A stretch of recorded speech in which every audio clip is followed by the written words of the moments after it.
मुख्यमंत्री पुष्कर सिंह धामी का आज कुमाऊं दौरा। काशीपुर में सीएम धामी पेयजल आपूर्ति की करेंगे समीक्षा, तो हल्द्वानी में विद्युत आपूर्ति और वनाग्नि क्षेत्रों का करेंगे स्थलीय निरीक्षण।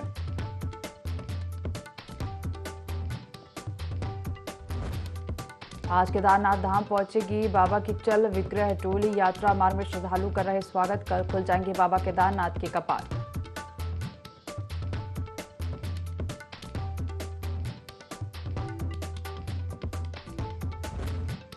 प्रदेश में अब तक वनाग्नि की 1038 घटनाएं आई सामने। 1385 हेक्टेयर जंगल जलकर हो चुके हैं खाक। बीते 24 घंटे में 40 वनाग्नि के मामले आए सामने।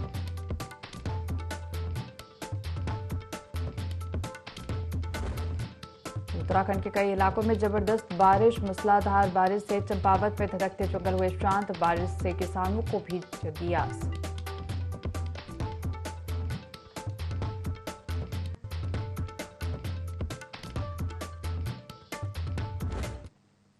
देवभूमि लाइव देख रहे हैं यहाँ पर, मैं हूं आपके साथ दिव्या। बुलेटिन की शुरुआत करेंगे देहरादून से खबर के साथ। कल खुल जाएंगे यमुनोत्री, गंगोत्री और केदारनाथ धाम के कपाट। चार धाम यात्रा के लिए हुए 7,60,000 से ज्यादा पंजीकरण। आज केदारनाथ धाम बाबा की चल विग्रह टोली पहुंचेगी। यात्रा मार्ग में श्रद्धालु स्वागत कर रहे हैं। चार धाम यात्रा को लेकर सरकार की तैयारियां भी पूरी हो गई हैं। तो कल यमुनोत्री, गंगोत्री और केदारनाथ धाम के कपाट खुल जाएंगे। चार धाम यात्रा के लिए 7,60,000 से ज्यादा पंजीकरण हुए हैं। आज केदारनाथ धाम बाबा की चल विग्रह टोली पहुंचेगी। यात्रा मार्ग में श्रद्धालु स्वागत कर रहे। चार धाम यात्रा को लेकर सरकार की तैयारियां पूरी हैं।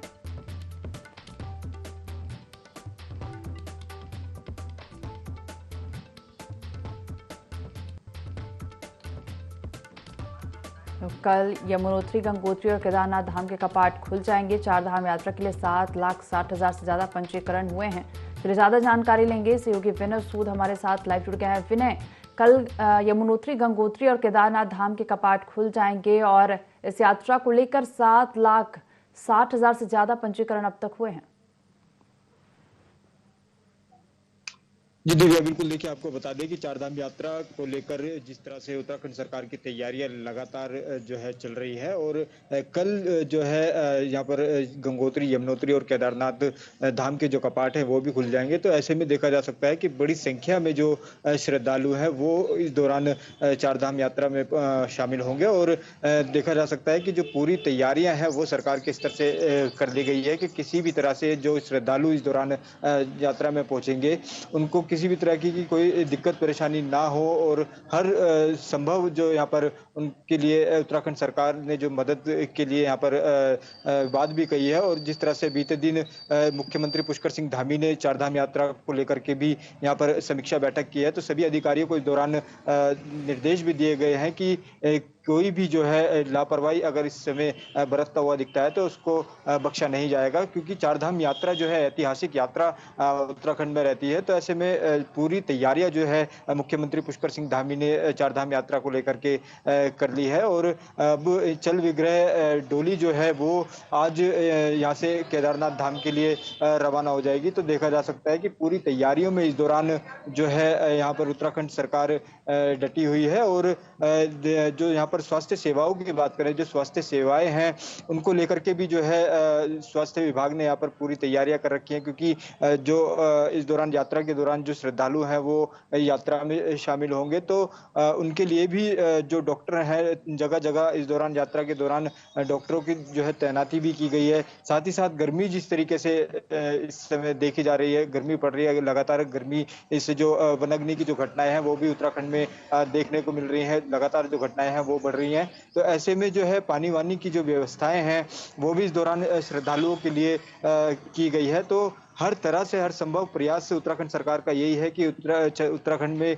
जो चारधाम यात्रा होनी है उसमें किसी भी श्रद्धालु को किसी भी तरीके से कोई दिक्कत ना आए। जी शिवना, तो चारधाम यात्रा को लेकर अभी तक 7,60,000 से ज्यादा पंजीकरण हुए हैं, लेकिन अगर वही ऑफलाइन पंजीकरण की बात की जाए तो उसे लेकर क्या व्यवस्था?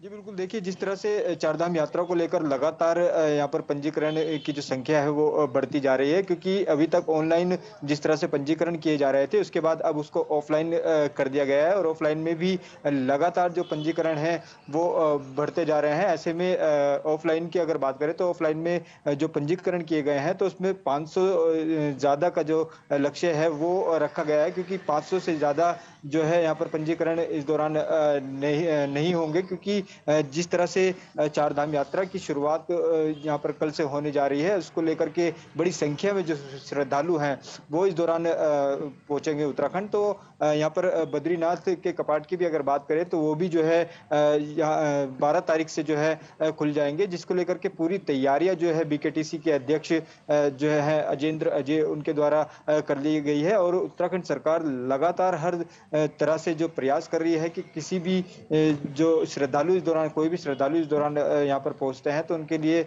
कोई असुविधा ना हो, इसके लिए तमाम अधिकारियों को दिशा निर्देश दिए गए हैं। जी चीफ अनंत, यमुनोत्री, गंगोत्री और केदारनाथ धाम के कपाट जो है कल से खुल जाएंगे और जिसे लेकर तैयारियां भी पूरी कर ली गई हैं। फिलहाल जुड़ने के लिए और तमाम जानकारी साझा करने के लिए आपका धन्यवाद।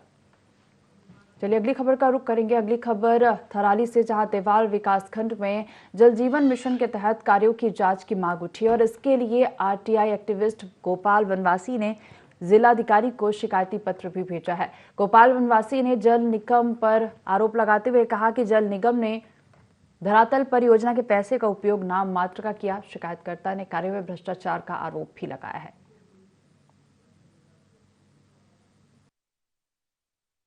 और देवाल में क्षेत्र में भ्रमण किया, मैंने अध्ययन किया क्षेत्रों में कि जल जीवन मिशन के तहत किस तरह का कार्य जो है हमारे क्षेत्र में हुआ है। जब मैं गांव में घुसा तो गांव में मुझे पता लगा कि जल जीवन मिशन के नाम से मात्र टाल मटोल यहाँ पे की गई है, जबकि मैंने बाद में आरटीआई सूचना अधिकार अधिनियम के तहत मैंने इनके एमबी बुक मंगाई। एमबी बुक के अनुसार तो इनकी सारी भुगतान हुई है, लेकिन जीरो ग्राउंड में इनके इस तरह के कोई भी काम नहीं हुए हैं। तो उसी संबंध में आज जिलाधिकारी के माध्यम से जिलाधिकारी चमोली को एक शिकायती पत्र प्रेषित करना चाह रहा हूँ, जिसमें जांच कर हम तुरंत अग्रिम कार्रवाई करने का प्रयास करेंगे। सीएम पुष्कर सिंह धामी जनपद रुद्रप्रयाग दौरे पर रहे, जहां सीएम धामी ने कलेक्ट्रेट परिसर में चारधाम यात्रा की तैयारियों के संबंध में जिला स्तरीय अधिकारियों और नोडल अधिकारियों के साथ समीक्षा बैठक की। बैठक में सभी आवश्यक कार्य और केदारनाथ धाम यात्रा को भव्य और सुगम बनाने के निर्देश दिए। सीएम पुष्कर सिंह धामी ने कहा कि उत्तराखंड में चारधाम यात्रा 10 मई से शुरू हो रही है। उत्तराखंड देवभूमि का धार्मिक महत्व बना रहे, इसके लिए हम सभी को मिलकर यात्रा में आने वाले देश के कई राज्यों के श्रद्धालुओं से अच्छा व्यवहार करना है और अतिथि देवो भव की मिसाल देनी है। सीएम ने कहा कि इस बार पिछले साल की तुलना में अत्यधिक तीर्थयात्रियों के पहुंचने की उम्मीद है। लोग और हमारे साथ साथ पूरे देश के लोग जिस यात्रा की प्रतीक्षा करते हैं कि और यात्रा के लिए उत्सुक रहते हैं, वो हमारी यात्रा 10 मई से प्रारंभ होने वाली है। यात्रा अच्छी हो, ऐतिहासिक हो, सभी प्रकार से यात्रा का ठीक प्रबंध हो, उसके लिए हम लगातार पिछले कई महीनों से ये समीक्षाएं इसकी करते रहे हैं। यहाँ भी इस बार चूँकि बाबा केदार की यात्रा पिछले वर्ष की तुलना में इस वर्ष और ज़्यादा होने की जो संभावना है या जो भी आकलन आ रहे हैं, तो अच्छी होनी चाहिए। उसके निमित्त यहाँ पर जिला प्रशासन ने भी बहुत सारे काम किए हैं। साफ़ सफाई की अच्छी व्यवस्था की है, रास्तों के लिए अच्छा काम किया है, यहाँ के जो पुराने पुल हैं उन पुलों का सौंदर्यीकरण भी किया है, कहीं पर पेंट इत्यादि करके अच्छा उसको नवनिर्माण और एक अच्छा रूप देने का काम हुआ है। यहाँ पर टॉयलेट्स बनाए गए हैं, यात्रा सिस्टमेटिक रूप से चले, यहाँ का कंट्रोल रूम यहाँ पर स्थापित किया गया है और अच्छा हो। मैंने खुद जाकर देखा है, सारा लाइव उस पर दिखाई देगा। मंदिर में पहले दिन खुलने के दिन ठीक प्रकार की व्यवस्था हो, हेली टिकट्स इत्यादि की जो समस्या आती है वो समस्या ना आए। कुल मिला के सभी प्रकार से ये प्रयास किया जा रहा है कि यात्रा में आने वाले लोग, श्रद्धालु, तीर्थयात्री एक अच्छा अनुभव हमारी यात्रा का लेकर जाएं। राज्यपाल गुरमीत सिंह सेलाकोई स्थित सगंध पौधा केंद्र पहुंचे, जहां प्लांटेशन का निरीक्षण किया। बता दें कि सगंध पौधा केंद्र सेलाकोई किसानों को जड़ी बूटी से आय कैसे की जाए इसके लिए ट्रेनिंग देता है और किसानों की खाली पड़ी बंजर जमीन पर लेमन ग्रास, पिपरमेंट, यूकेलिप्टस, गुलाब आदि की खेती करना सिखाता है। जब किसान इन सब की खेती तैयार कर लेता है तो अधिकारी किसानों से फसल खरीद कर उसे अपनी प्रयोगशाला में तैयार कर मार्केट में उतारता है। और यूकेलिप्टस का तेल इस्तेमाल करने से शरीर की सभी एलर्जी खत्म हो जाती है। लेमन ग्रास के तेल से शरीर की कई परेशानियां दूर की जा सकती हैं।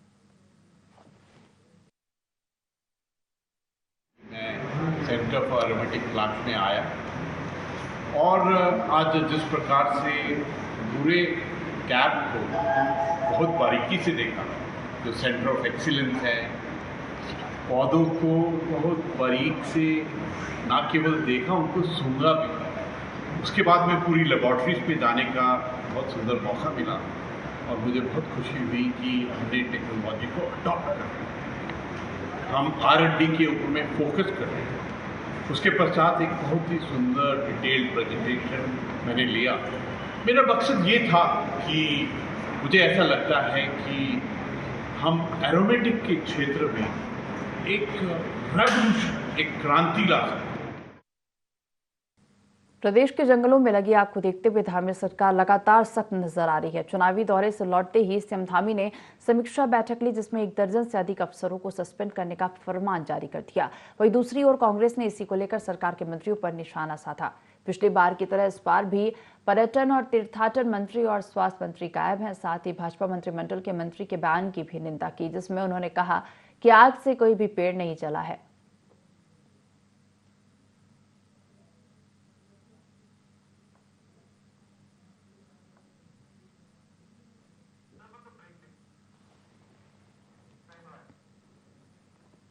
भगवान केदारनाथ जी की पंचमुखी टोली सुबह 8:30 बजे फाटा से तीसरे पड़ाव गौरामाई मंदिर कुंड को प्रस्थान किया। बता दी कि केदारनाथ धाम के कपाट 10 मई को खुल रहे हैं और भगवान केदारनाथ की चल विक्रय उत्सव पंचमुखी मूर्ति की देव टोली को श्री बद्रीनाथ केदारनाथ मंदिर समिति के स्वयंसेवक पैदल चलकर ओंकारेश्वर मंदिर उखीमठ से श्री केदारनाथ धाम तक पहुंचाते हैं।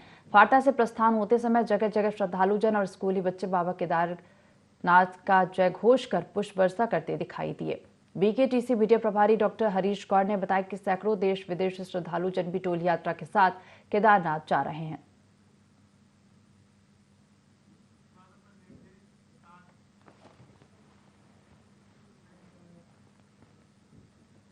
उत्तराखंड में 2 दिन बाद 4 धाम यात्रा शुरू हो जाएगी। सबसे पहले 10 मई को यमुनोत्री और गंगोत्री केदारनाथ मंदिर के कपाट खोल दिए जाएंगे और इससे पहले गंगोत्री धाम के रावल शिव प्रकाश महाराज हरिद्वार के मनसा देवी चरण पादुका स्थल पहुंचे। यहां उनका मां मनसा देवी मंदिर के ट्रस्टी अनिल कुमार शर्मा और रवि गिरी ने भव्य स्वागत किया। इसके बाद विधि विधान के साथ भोग प्रसाद के लिए खाद्य सामग्री का एक ट्रक गंगोत्री धाम के लिए रवाना किया। यह सामग्री मनसा देवी मंदिर ट्रस्ट की ओर से भेजी गई है। गंगोत्री धाम के रावल शिव प्रकाश महाराज ने बताया कि इस बार गंगोत्री मंदिर के कपाट अक्षय तृतीया के दिन 10 मई को पूरे विधि विधान के साथ खोले जाएंगे। ये हमारे अखाड़ा के साथ परंपरागत से ऐसी परंपरा चली आई है कि जब गंगोत्री के कपाट खुलते हैं तो हमारे अखाड़े के समस्त साधुगण और अध्यक्ष जी और महंत जी सभी लोग मिलकर यहाँ पे समस्त श्रद्धालु यात्रियों की सुखदमय मंगलमय यात्रा के लिए माँ भगवती मनसा का पूजन करते हैं। उसी परंपरा का निर्वाह करते हुए आज माँ मनसा के चरणों में पहुँचा हूँ और समस्त श्रद्धालुओं की सुखदमय मंगलमय यात्रा की कामना की गई। खबर लक्सर से है, जहां लक्सर एसडीएम और नगर पालिका की संयुक्त टीम ने बाजार में सड़कों पर हो रहे अतिक्रमण के खिलाफ अभियान चलाया। सड़क पर खड़े होने वाले ठेले और अतिक्रमण करने वाले दुकानदारों के चालान काटकर कार्रवाई की गई। इसके अलावा जिनके पास पॉलीथीन और प्लास्टिक के डिस्पोजल ग्लास मिले, ऐसे दुकानदारों के खिलाफ भी कार्रवाई की गई। एसडीएम गोपाल चौहान ने कहा कि अतिक्रमण के खिलाफ अभियान लगातार जारी रहेगा। आपका जो लक्सर है वहाँ पे ये कार्रवाई की गई है और कल हमने लंडोरा में भी की थी, सुल्तानपुर में भी की थी, आज भी दोनों जगह चल रही है। इसमें डीएम साहब के स्पष्ट निर्देश हैं कि बरसात से पूर्व जो भी नालों पे अतिक्रमण है या कहीं कोई अन्य अतिक्रमण है, तालाबों पे अतिक्रमण है, तो उसको हटवाना है। तो उसी के दृष्टिगत हम लोग ये अतिक्रमण हटा रहे हैं और साथ साथ जो नाला सफाई है उसको करवाएंगे ताकि बरसात में जल भराव की स्थिति ना हो। और जो ये अभियान है हमारा लगातार ये चलता रहेगा, कंटिन्यू चलेगा। और अभी तक हमने मैं यहीं की बात करूं लक्सर की, तो 9 चालान अभी तक हमने किए हैं और कल हमने लंडोरा में 18 चालान किए थे। तो ये चालानी कार्रवाई भी चलती रहेगी, अवैध अतिक्रमण भी हटता रहेगा और नालों की सफाई भी चलती रहेगी। 19 अप्रैल को उत्तराखंड की 5 लोकसभा सीटों पर मतदान होने के बाद सरकार 4 धाम यात्रा की तैयारियों में जुट गई है।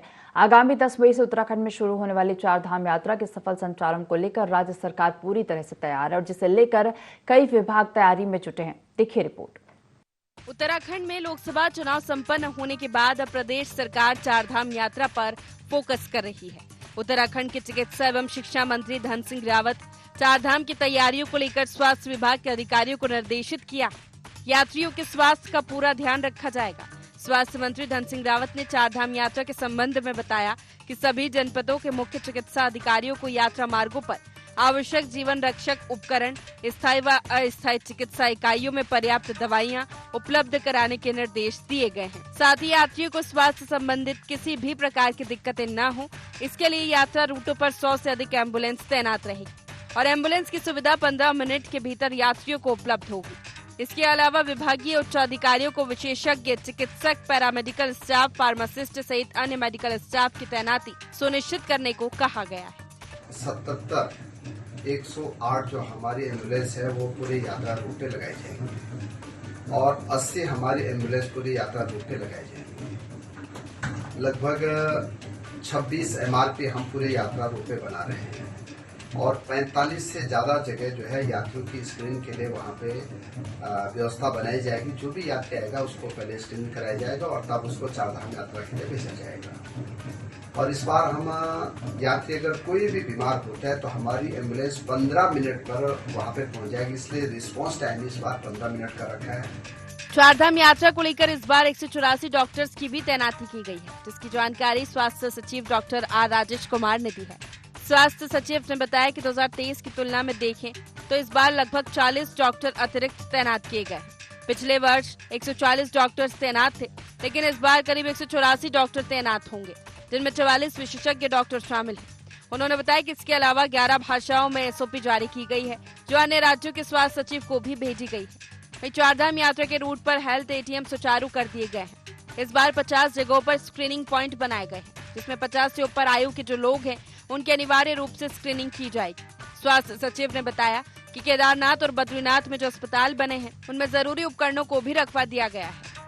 डॉक्टर्स का सवाल है, हमने इस बार 184 डॉक्टर्स की तैनाती की है और ये पिछली बार के कंपैरिजन में देखें तो लगभग 40 डॉक्टर्स और हमने इस बार तैनात किए। पिछली बार 140 किए थे, इस बार 184 किए हैं। उसमें से 44 डॉक्टर्स स्पेशलिस्ट डॉक्टर्स हैं। इसके अलावा हमने SOPs 11 लैंग्वेजेस में हमने जारी किए हैं और जितने भी 4 धाम यात्रा के रूट में जो हेल्थ ATMs हैं उसको भी हमने सुचारू कर दिया है।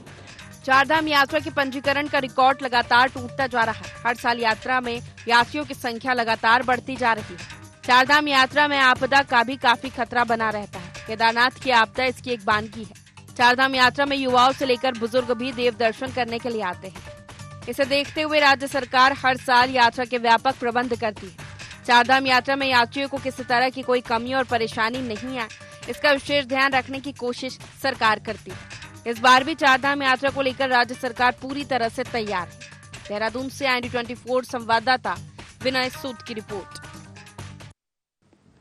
उत्तराखंड को यूथ शिक्षा का हब कहा जाता है और सरकार बेहतर शिक्षा सुविधाओं के दावे भी खूब करती है, लेकिन कहीं न कहीं सरकार के ये दावे भी दम तोड़ते नजर आ रहे हैं। खबर चमोली जनपद के नारायणबगड़ विकासखंड के राजकीय इंटर कॉलेज कौब की है, जहां राजकीय इंटर कॉलेज पिछले कई सालों से जूनियर हाई स्कूल के खस्ताहाल भवन में चल रहा है। देखिए रिपोर्ट। इस कॉलेज में पढ़ने वाले छात्रों की संख्या करीब 102 के आसपास है, लेकिन इनके पढ़ने के लिए जूनियर हाई स्कूल के 3 कमरे हैं। भूकंप राहत से बना एक टीन शेड, आंगनबाड़ी केंद्र का एक कमरा और प्रभारी प्रधानाचार्य द्वारा विद्यालय को मिलने वाले फंड से बना एक टीन शेड ही उपलब्ध है। आलम यह है कि सर्दी में जहां कक्षाएं बरामदे में लगानी पड़ती है, तो वहीं गर्मियों में ये बच्चे टीन शेड में भीषण गर्मी से तपते रहते हैं और बरसात में टपकती छत के नीचे उन्हें पढ़ना पड़ता है। जिन कक्षाओं में ये स्कूली बच्चे पढ़ते हैं, उनकी स्थिति दयनीय बनी हुई है। किसी कमरे में छत पर लगी प्लास्टर निकल चुकी है और दीवार का सरिया साफ नजर आ रहा है, तो कहीं टीन शेड जीर्ण शीर्ण हालत में है। बावजूद इसके सरकारी सिस्टम ठप पड़ा हुआ है। पिछले 12 साल से कॉलेज का नया भवन तैयार नहीं हो पाया, जबकि कॉलेज भवन के निर्माण के लिए 91 लाख की स्वीकृति मिल चुकी है। विगत वर्षों से हमारा भवन करीब 10-12 साल से अपूर्ण है। इसमें कई बार जांच हुई, कई बार पहले तो उत्तर प्रदेश निर्माण निगम ने इसको बनाया, तब मैं अध्यक्ष नहीं था। इसमें हमारे कम से कम 20 उस टाइम से 10-15 अध्यक्ष चेंज हो चुके हैं, पर हमारा जो भवन है, भवन की अभी तक कोई सुनवाई नहीं है। यहाँ पे सीओ साहब भी जिले से आए थे, उन्होंने 2 विभागों से इसकी जांच करवाई निर्माण निगम की, और इसमें पीडब्ल्यूडी थराली के जीई साहब थे और वो थे, दोनों ने जांच की। उस जांच के बाद क्या हुआ, हम लोगों को अभी विद्यालय में इसकी कोई भी सूचना नहीं है। उसके बाद जैसा कि ये विद्यालय ऐसा ही पड़ा है, ऐसे कि कोई भी इसमें इन्वॉल्व नहीं हो रहा है। कई डाकें दी गई, पहले शासन द्वारा, पहले अध्यक्षों ने दी, दूसरों ने दी, पर विद्यालय का जो भवन है वैसे ही है अभी तक। बरसात के मौसम में कॉलेज की कक्षाओं की छत टपकती रहती है और छात्र छात्राओं की पढ़ाई में व्यवधान होता है। वहीं सवाल यह भी उठता है कि जीर्ण शीर्ण टीन शेडों में यदि कोई दुर्घटना घटती है तो कौन इसके लिए जिम्मेदार होगा? इसका जवाब शायद अब तक किसी के पास नहीं है। यह हैरान करने वाली बात है कि पिछले 12 वर्षों से राजकीय इंटर कॉलेज के भवन में करीब 1 करोड़ से ज्यादा का रखरखाव हो चुका है। इसके बाद भी स्थिति जस की तस बनी हुई है। परिणाम ये है कि लापरवाही का सीधा खामियाजा यहाँ पढ़ने वाले बच्चों को भुगतना पड़ रहा है। छात्रों को सुरक्षित शिक्षा के विकल्प की अब तलाश है। ये जूनियर हाई स्कूल है। हम यहाँ, हमारी स्कूल ऊपर बन रही है, काफ़ी सालों से वो नहीं बन पा रही है। हमें यहाँ ठंडियों में काफ़ी कठिनाइयों का सामना करना पड़ता है। हमें काफ़ी ठंड लगती है, हमें बाहर पढ़ना पड़ता है, जिससे हमें पढ़ाई में काफ़ी डिस्टर्ब होता है। और गर्मियों में जो टीन सेट है उसमें हमें इतनी गर्मी होती है कि काफ़ी बच्चों की तबीयत ख़राब हो जाती है। और कुछ यहाँ ऐसे भवन है जो खंडर हो चुके हैं। तो मेरा विधायक जी और शिक्षा मंत्री से यही अनुरोध रहेगा कि अगर आप हमारे इस स्कूल के भवन को जल्द से जल्द बना दे तो आपकी काफ़ी मेहरबानी होगी। हमने 6 से और 8 तक बरामदे में पढ़ा है। हमें बहुत सारी दिक्कतों का सामना करना पड़ रहा था। हमारे सर लोग हमें बाहर पे पढ़ाते थे। कई बार हमने कंबाइंड क्लास में भी पढ़ा है।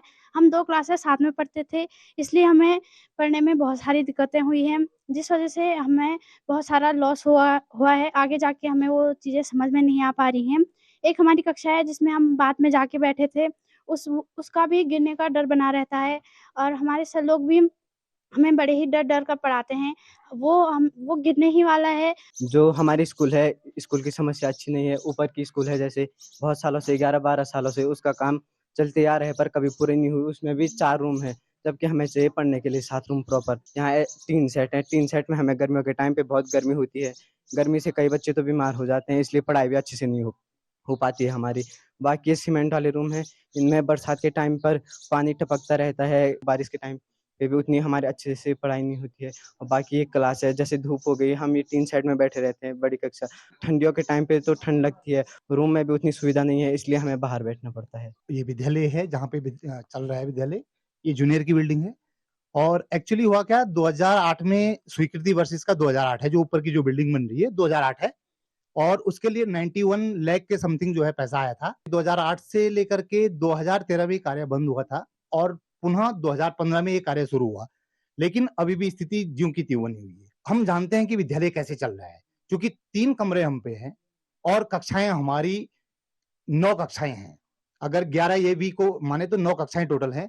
तो उस वक्त से लेकर के आज तक स्थिति ज्यों की त्यों बनी हुई है। हमें बहुत बड़ी परेशानी होती है विद्यालय को संचालित करने में। तो जो बिल्डिंग है, जो कक्षाएं हैं, वो इतनी उनकी जीर्ण शीर्ण अवस्था में है कि कभी भी गिर सकता है और यहाँ तक बच्चों को भी और हमारे स्टाफ को भी नुकसान हो सकता है। जो उच्च अधिकारी हैं, जो शासन है, उन तक हमने जो है बात पहुंचाई है और इसके बावजूद भी हमें कोई ठोस जो है उस पे कार्रवाई नहीं दिख रही है अभी। इन सारी परेशानियों के निदान के लिए छात्र और उनके परिजन स्थानीय विधायक और शिक्षा मंत्री से गुहार लगा चुके हैं। पुरजोर तरीके से यह मांग की जा रही है कि जल्द से जल्द कॉलेज का भवन तैयार किया जाए। कॉलेज भवन के लिए प्रॉपर बजट भी मंजूर किया जाए। अब देखना ये होगा कि क्या राज्य शासन इस दिशा में छात्रों के हित में कोई कदम उठाएगा, ताकि लंबे समय से चली आ रही इस समस्या का स्थायी समाधान हो सके। IND24 संवाददाता मोहन गिरी की रिपोर्ट। इस बुलेटिन में फिलहाल इतना ही। आप देखते रहिए IND24। नमस्कार।